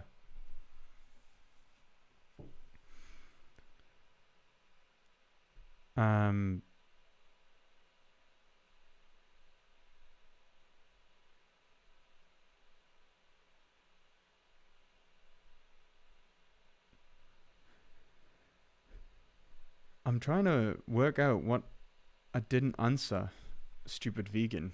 I'm really sorry. I didn't really answer my question. I asked because they apparently can be taught to comprehend sign language at 4 months. Right.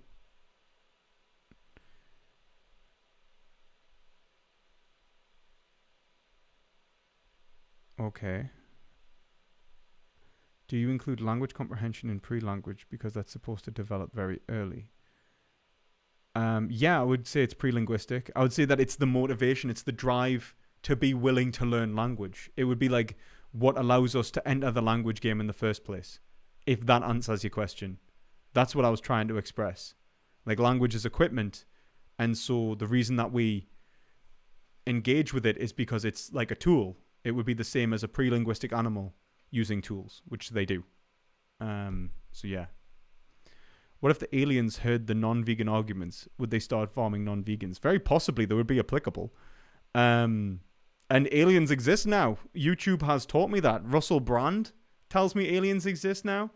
Barack Obama is apparently coming out about UAPs and UFOs and like all that stuff. They already know language, though. No, they don't. No, they know. They can recognize. They can have interactions with certain stimuli.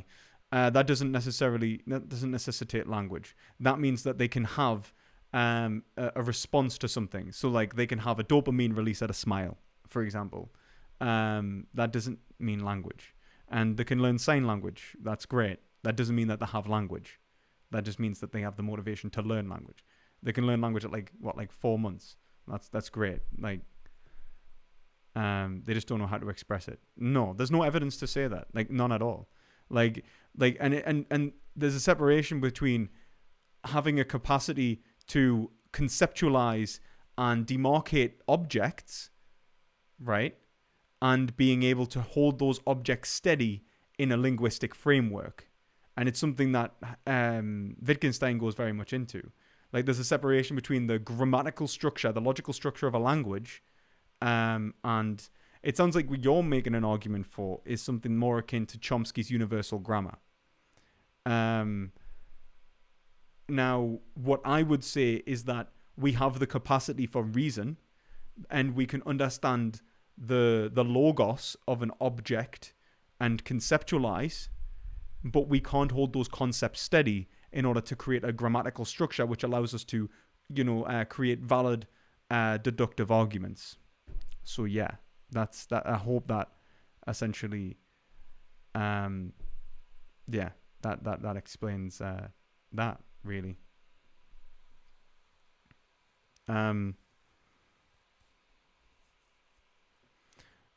But yeah, hello, another stream on the trot. Yeah, man. Like Tomato is the guy that I talked to about farming. Tomato, if you just drop that, like actually, if someone could, I'm going. Yes.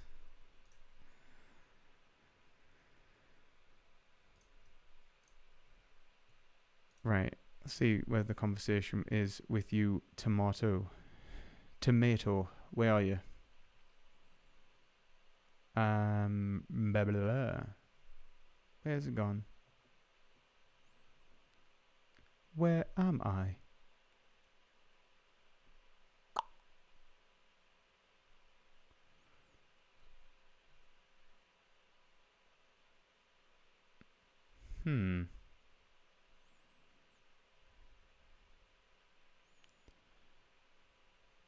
Well, Tomato, I'm really sorry. I don't know where this is.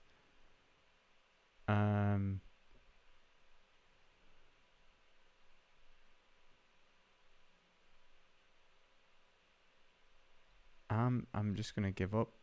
I'm really sorry. I don't know where I've put it. Where have I put it? Okay, I'm just gonna have to give up because that's getting frustrating.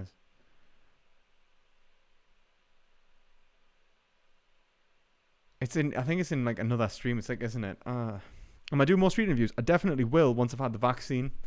I'm just waiting for it now. Mathematical realist.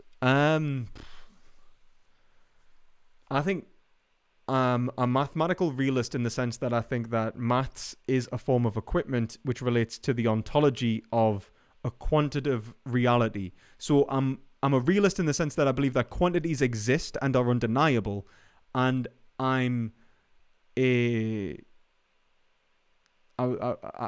yeah, that's about it. But I wouldn't say that I'm a realist in the sense that I don't think the number one necessarily exists or the number two or anything like that. It's really just essentially a language used to express ontological engagements with reality, but also relate themselves in a logical way.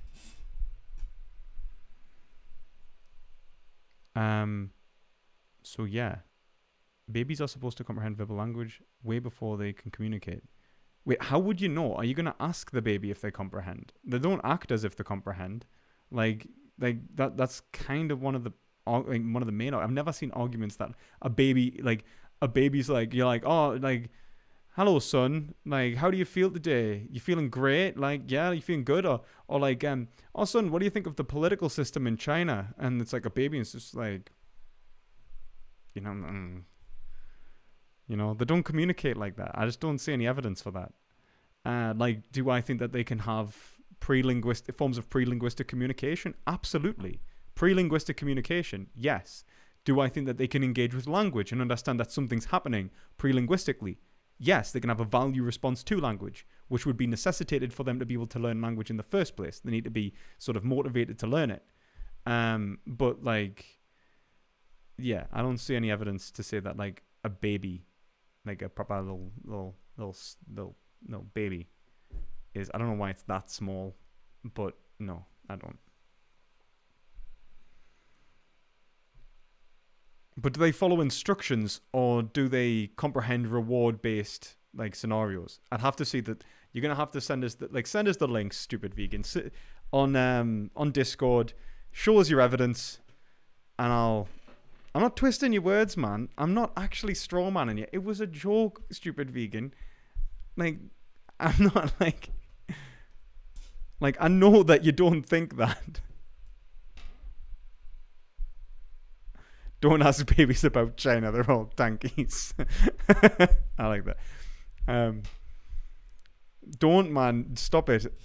Look.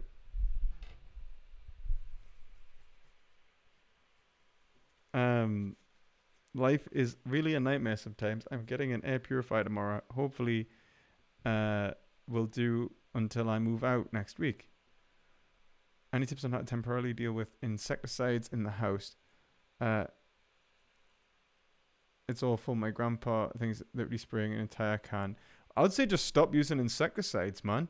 Like, use like if you're needing to use that much of it, use something like that will repel the insects in the first place. Like lemon eucalyptus, they use a lot of that in like places where they have a lot, like in hotter climates. Like I think in Vietnam, lemon eucalyptus is what they usually use to like repel. They don't use like insecticides so much. And then, at least in my experience, and then you can use like mosquito nets and stuff. Like, because it's just a better solution. Like, create a barrier if you're struggling to sleep, especially. I would not sleep in an insecticide-filled room. I just wouldn't do it. I just couldn't do it.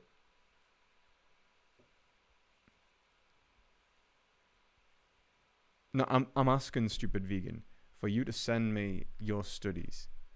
You can come on and debate us, man. I'm happy for that. We can have a debate about whether babies are fully linguistic and whether they're born with a full grammatical structure. Because it really sounds like you're just making essentially the universal grammar argument. And I think that the universal grammar argument doesn't necessitate a linguistic structure, like, or a universal linguistic structure. It just shows the capacity to develop linguistically. So, yeah, I'm happy to debate you, though. It's fine. Wormwood 2. I didn't know that, Tomato. I didn't know that. Right, guys. I'm going to call this stream now. So, if you liked it, thumbs up. If you didn't like it, thumbs up. Subscribe. Hit that bell. You know, buy my course, An Introduction to Western Philosophy. And, yeah. Consider becoming a patron at the same time. Donate to me. Propose even. All of these are acceptable. But thank you for joining us. As always, try to gain some perspective, and remember to go and stay vegan. Take it easy, guys.